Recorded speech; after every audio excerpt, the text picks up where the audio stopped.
আসসালামু আলাইকুম বন্ধুরা। এখন দিনে রাত্রে সব সময় বৃষ্টি হচ্ছে।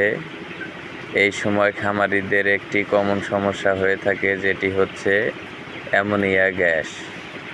কারণ বাহিরে স্যাঁতসেঁতে পরিবেশ থাকে, সূর্য ওঠে না, যার কারণে লিডার ভিজে যায়।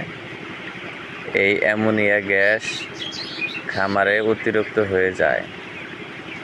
এই কারণে এই সময় আপনারা যে বিষয়টি সবচেয়ে বেশি গুরুত্ব দিবেন সেটি হচ্ছে আপনাদের খামারের লিডার ম্যানেজমেন্ট যেন অবশ্যই ভালো থাকে।